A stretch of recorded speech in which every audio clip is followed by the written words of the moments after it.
HighBridge, a division of Recorded Books, presents The Whole Art of Detection, Lost Mysteries of Sherlock Holmes, by Lyndsay Faye. Read by Simon Vance. Part 1. Before Baker Street. The case of Colonel Warburton's madness. My friend, Mr. Sherlock Holmes, while possessed of one of the most vigorous minds of our generation, and while capable of displaying tremendous feats of physical activity when the situation required it, could nevertheless remain in his armchair perfectly motionless longer than any other human being I have ever encountered. This skill passed wholly unrecognized by its owner. I do not believe he held any intentions to impress me so, nor do I think the exercise was, for him, a strenuous one. Still, I maintain the belief that when a man has held the same pose for a period exceeding 3 hours, and when that man is undoubtedly awake, that same man has accomplished an unnatural feat. I turned away from my task of organising a set of old journals that lead-grey afternoon to observe Holmes yet perched with one leg curled beneath him, firelight burnishing the edges of his dressing-gown as he sat, with his head in his hand, a long-abandoned book laid upon the carpet. The familiar sight had grown increasingly unnerving as the hours progressed. It was with a view to ascertain that my friend was still alive that I went so far against my habits as to interrupt his reverie. "My dear chap, would you care to take a turn with me? I've an errand with the bootmaker down the road, and the weather has cleared somewhat." I do not know if it was the still, ominous, dark canopy that deterred him, or his own pensive mood, but Holmes merely replied, "I require better distraction just now than an errand which is not my own, and the capricious designs of a March rainstorm." "What precise variety of distraction would be more to your liking?" I inquired, a trifle nettled at his dismissal. He waved a slender hand, at last lifting his dark head from the upholstery where it had reclined for so long. "Nothing you can provide me. It is the old story. For these 2 days I have received not a shred of worthwhile correspondence, nor has any poor soul abused our front door-bell with an eye to engage my services. The world is weary. I am weary, and I grow weary of being weary of it. Thus, Watson, as you see, I am entirely useless myself at the moment. My state cannot be bettered through frivolous occupations." "I suppose I would be pleased if no one is so disturbed in mind as to seek your aid, if I did not know what your work meant to you," I said, with greater sympathy. Well, there is no use lamenting over it." "No, but I should certainly help if I could." "What could you possibly do?" he sniffed. "I hope you're not about to tell me your pocket-watch has been stolen, or your great-aunt disappeared without trace." "I am safe on those counts, thank you. But perhaps I can yet offer you a problem to vex your brain for half an hour." "A problem? Oh, I'm terribly sorry. I had forgotten. If you want to know where the other key to the desk has wandered off to, I was given cause recently to test the pliancy of such objects. I'll have a new one made." "I had not noticed the key," I interrupted him with a smile. "But I could, if you like, relate a series of events which once befell me when I was in practice in San Francisco, the curious details of which have perplexed me for years. My work on these old diaries reminded me of them, and the circumstances were quite in your line." "I suppose I should be grateful you were at least not staring daggers at my undocketed case files," he remarked. "You see, there are myriad advantages. It would be preferable to venturing out, for it is already raining again, and should you refuse, I will be every bit as unoccupied as you, which I would also prefer to avoid." I did not mention that if he remained a statue an instant longer, the sheer eeriness of the room would force me out of doors. "You are to tell me a tale of your frontier days, and I am to solve it?" he asked blandly, but the subtle angle of one eyebrow told me he was intrigued. "Yes, if you can." "What if you haven't the data?" "Then we shall proceed directly to the brandy and cigars." "It's a formidable challenge." To my great relief, he lifted himself in the air by his hands, and crossed his legs underneath him, reaching after he had done so for the pipe, lying cold on the side table. I cannot say I have any confidence it can be done, but as an experiment presented to the specialist, it has a certain flair. In that case, I shall tell you the story, and you may pose any questions that occur to you. Take care that you begin at the beginning, Watson, he admonished me sternly, setting himself into a comfortable air of resigned attention, and provide me with as many details as you can summon up. It is quite fresh in my mind again, for I'd set it down in the volumes I was just mulling over. As you know, my residence in America was relatively brief, but San Francisco lives in my memory quite as vividly as Sydney or Bombay. An impetuous, thriving town nestled among the great hills, where the fogs are spun from ocean air and the pale amber light reflects from Montgomery Street's countless glass windows. It is as if all the men and women of enterprise across the globe determined they should have a city of their own, for the gold rush built it and the silver lode built it again, and now that they have been linked by railroad with the eastern states, the populace believes quite rightly that nothing is impossible. One sees quite as many nations and trades represented as in London, all jostling each other into 1,000 bizarre coincidences, and you would not be surprised to find a Chinese apothecary wedged between a French milliner and an Italian wine merchant. My practice was based on Front Street, in a small brick building near a number of druggist establishments, and I readily received any patients who happened my way. Poor or well-off, genteel or ruffianly, it made no difference to a boy in the first flush of his career.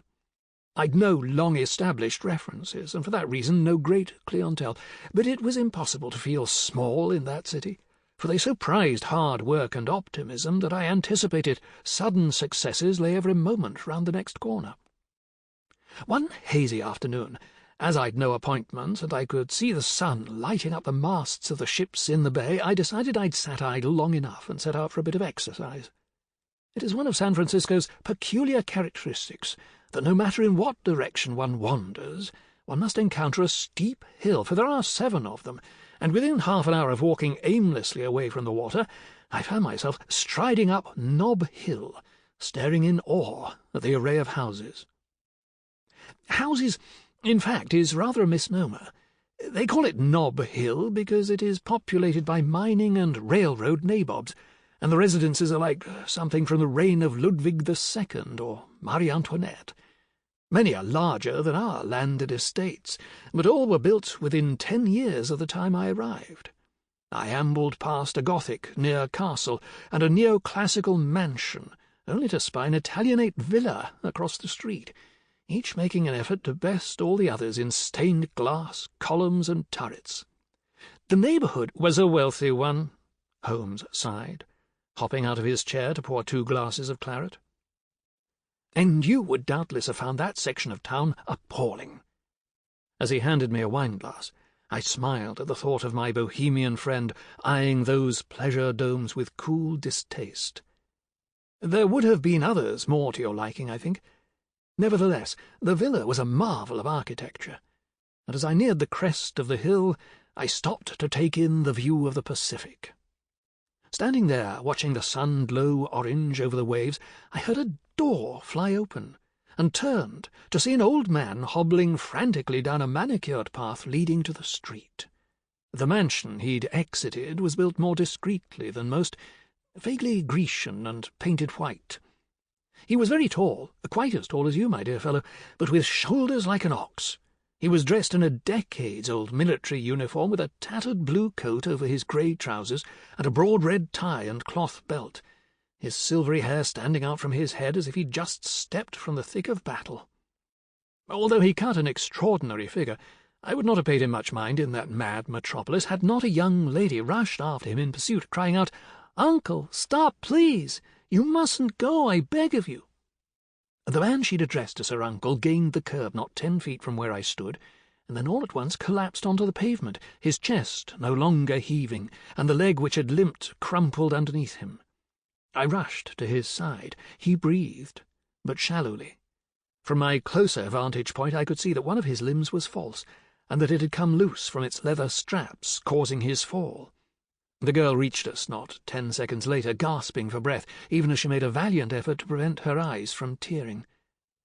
"Is he all right?" she asked me.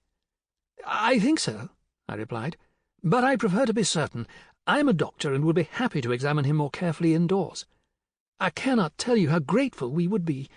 Jefferson, she called to a tall black servant hurrying down the path, please help us get the Colonel inside. Between the three of us, we quickly established my patient on the sofa in a cheerful, glass-walled morning room, and I was able to make a more thorough diagnosis. Apart from the carefully crafted wooden leg, which I reattached more securely, he seemed in perfect health, and if he were not such a large and apparently hale man, I should have imagined that he had merely fainted. "Has he hurt himself, Doctor?" the young lady asked breathlessly. Despite her evident distress, I saw at once she was a beautiful woman, with a small-framed figure and yet a large measure of that grace which goes with greater stature. Her hair was light auburn, swept away from her creamy complexion in loose waves, and wound in an elegant knot, and her eyes shone golden-brown through her remaining tears. She wore a pale blue dress trimmed with silver, and her ungloved hand clutched at the folds in her apprehension. "My dear fellow, are you all right?" "Perfectly," Holmes replied with another cough, which, had I been in an uncharitable humour, I would have thought resembled a chuckle. "Do go on." "This man will be quite all right once he has rested," I told her. "My name is John Watson. Forgive me. I am Molly Warburton, and the man you've been tending is my uncle, Colonel Patrick Warburton. Oh, what a fright I have had! I cannot thank you enough. Miss Warburton, I wonder if I might speak with you in another room so as not to disturb your uncle while he recovers."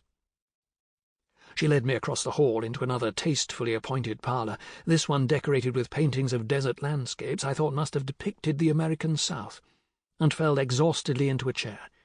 I hesitated to disturb her further, and yet I felt compelled to make my anxieties known. "Miss Warburton, I do not think your uncle would have collapsed in such a dramatic manner had he not been under serious mental strain.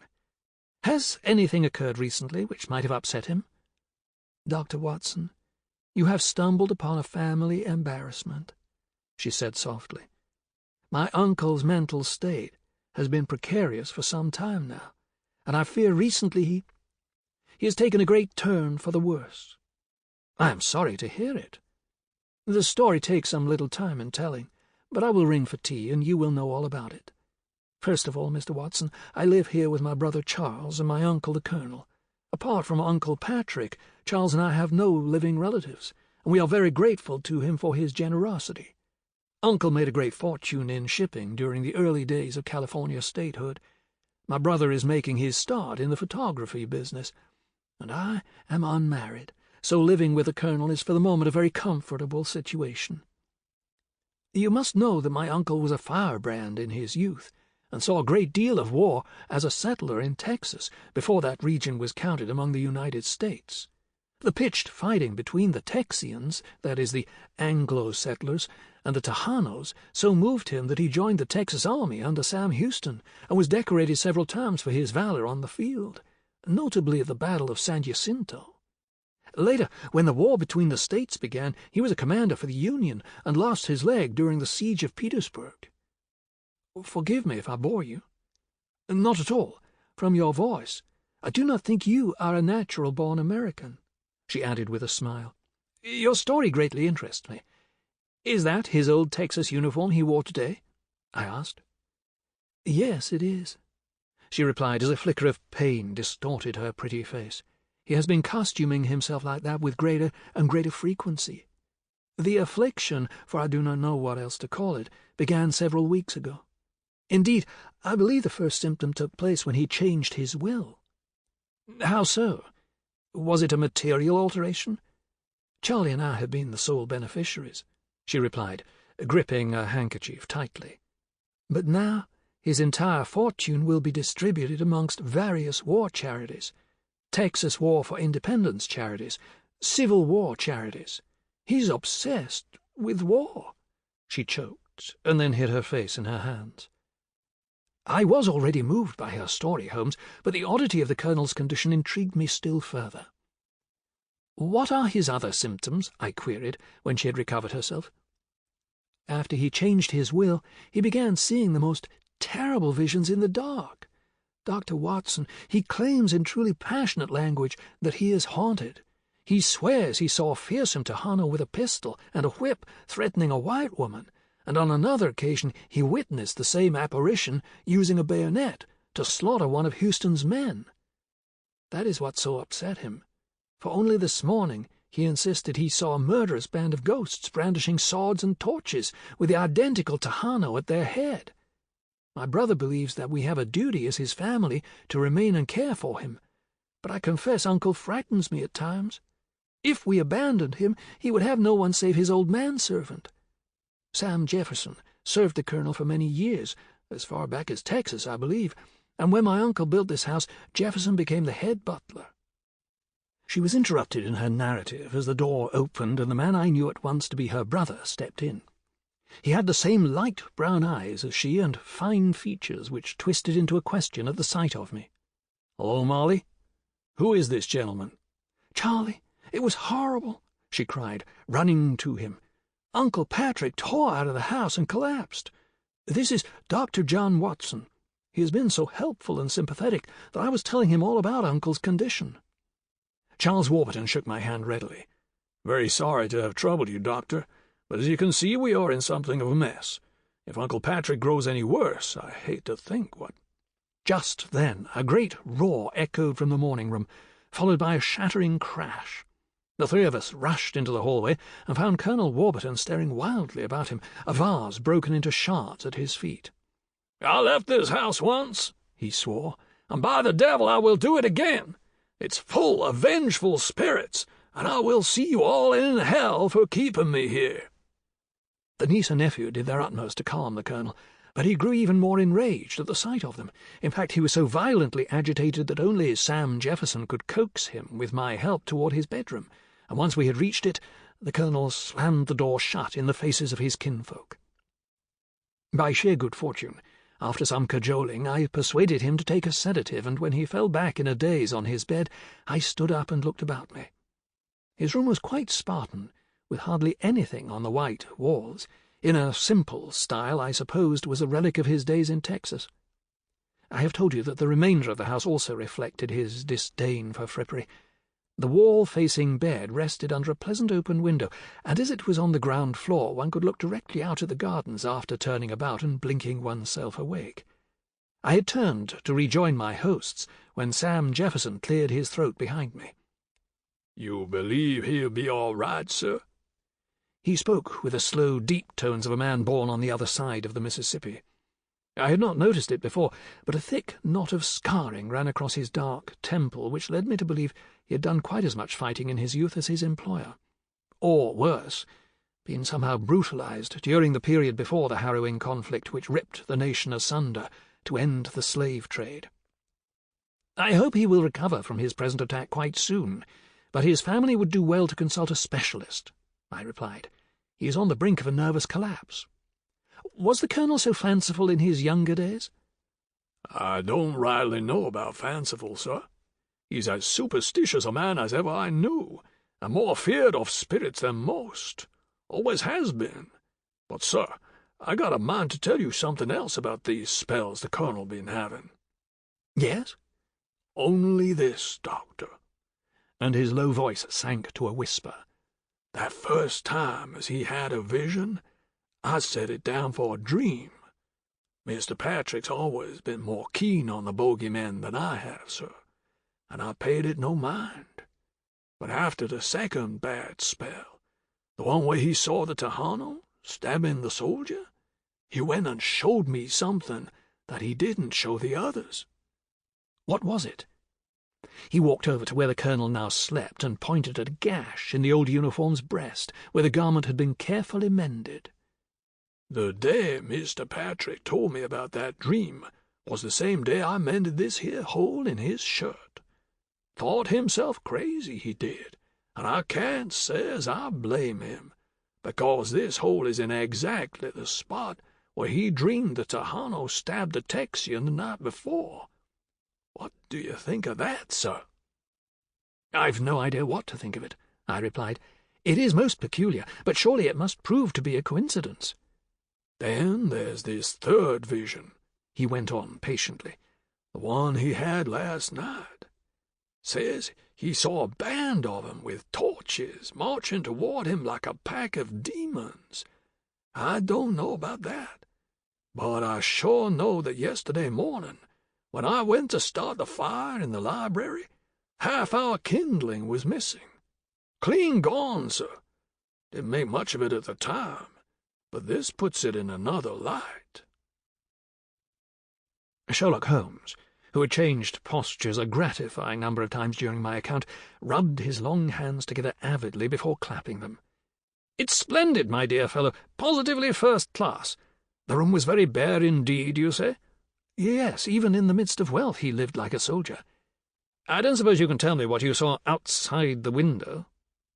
I hesitated, reflecting as best I could. Though I wish I could furnish you with a clue of some sort, there was nothing outside the window, for I made certain to look. Jefferson assured me that he examined the grounds near the house after he discovered that the firewood was missing and found no sign of unusual traffic. When I asked after an odd hole, he mentioned that a tall lilac had been torn out from under the window weeks previous because it blocked the sunshine, but that cannot have had any bearing. As I said, the bed faced the wall, not the window. Holmes tilted his head back with a light laugh. "Yes, you did say that, and I assure you I am coming to a greater appreciation of your skills as an investigator. What happened next?" I quit the house soon afterward. The younger Warburtons were anxious to know what had transpired in the sick-room, and I comforted them, saying that their uncle was asleep and unlikely to suffer another such outburst that day. Then I assured them all, including Jefferson, that I would return the following afternoon to check on my patient. As I departed, I could not help noticing another man walking up the side path leading to the back door. He was very bronzed, with a long handlebar moustache and unkempt black hair, and he was dressed in simple trousers and a colourful but roughly woven linen shirt of the kind that the Mexican labourers wore. This swarthy fellow paid me no mind, but walked straight ahead, and I seized the opportunity to memorize his looks, in case he should come to have any bearing on the matter. I did not know what to make of the Colonel's ghostly affliction, or Jefferson's bizarre account of its two physical manifestations, but I thought it an odd enough coincidence to note. The next day I saw a patient or two in the afternoon, and then locked my practice, this time hailing a hack to take me up Nob Hill. Jefferson greeted me at the door and led me into a study of sorts, its tall shelves stacked with gold-lettered military volumes and historical works. Colonel Warburton stood there dressed quite normally in a grey summer suit, and he seemed bewildered by his own behaviour the day before. "It's a bona fide curse, I can't help but think, and I'm suffering to end it," he said to me. "There are times I know I'm not in my right senses, and other times when I can see those wretched visions before me as clear as your face is now." "Is there anything else you can tell me which might help in my diagnosis?" "Not that won't make me out to be cracked in the head, Dr. Watson. After every one of these living nightmares I've awakened with the same pain in my head, and I can't for the life of me decide whether I've imagined the whole thing, or if I really am haunted by one of the men I killed during the war in Texas. I can't pretend that I'd be a lick surprised to learn I'd done someone a terrible wrong back then. Affairs were that muddled, and the land's under such bitter dispute, and for such surefire reasons on both sides, you understand. I've no doubt I came out on one or more of the wrong Tejanos, men who were only thinking to protect what was and always had been theirs. So much bloodshed in those days, no man has the luxury of knowing he was always in the right." "It does indeed sound as if the past preoccupies your thoughts excessively. I am no expert in disorders of the mind," I warned him, "although I will do all I can for you. You ought to consult a specialist if your symptoms persist or worsen. May I have your permission, however, to ask a seemingly unrelated question?" "By all means." "Have you in your employ, or do any of your servants or gardeners occasionally hire Mexican workers?" He seemed quite puzzled by the question. "I don't happen to have any Hispanos on my payroll, and when the staff need day labor, they almost always engage Chinese. They're quick and honest, and they come cheap. Why do you ask?" I convinced him that my question had been purely clinical, congratulated him on his recovery, and made my way to the foyer, mulling several new ideas over in my brain. Jefferson appeared to see me out, handing me my hat and stick. "Where are the other members of the household today?" I inquired. "Miss Molly is out paying calls, and Mr. Charles is working in his dark room. Jefferson, I saw a rather mysterious fellow yesterday as I was leaving. To your knowledge, are any men of Mexican or Chileno descent ever hired by the groundskeeper?" I would swear to you, Holmes, that a strange glow lit his eyes when I posed that question, but he merely shook his head. "Anyone does any hiring, Dr. Watson. I know all about it. And no one of that type. Been asking for work here for 6 months and more." "I was merely curious whether the sight of such a man had upset the Colonel," I explained, "but as you know, he is much better today. I am no closer to tracing the source of his affliction, but I hope that if anything new occurs, or if you are ever in doubt, you will contact me." "These spells, they come and they go, Dr. Watson," Jefferson replied. "But if I discover aught, I'll surely let you know of it." When I quit the house, I set myself a brisk pace, for I thought to walk down the hill as evening fell. But just as I began my descent and the wind picked up from the west, I saw, not 20 yards ahead of me, the same sun-burnished labourer I'd spied the day before, attired in the same fashion and clearly having emerged from some part of the Warburton residence moments previous. The very sight of him roused my blood. I had not yet met you, of course, and thus knew nothing whatever of detective work, but some instinct told me to follow him to determine whether or not the Colonel was the victim of a malignant design. "You followed him?" Holmes interjected with a startled expression. "Whatever for?" I felt I had no choice. The parallels between his presence and Colonel Warburton's nightmares had to be explained. "Ever the man of action?" My friend shook his head. "Where did he lead you?" When he reached Broadway, where the land flattened and the mansions gave way to grocers, butcheries, and cigar shops, he stopped to mount a streetcar. By a lucky chance, there was a passing hack, which I hailed, and I ordered the driver to follow the streetcar until I called for him to stop. My quarry went nearly as far as the waterfront before he descended, and in a trice I paid my driver and set off in pursuit toward the base of Telegraph Hill.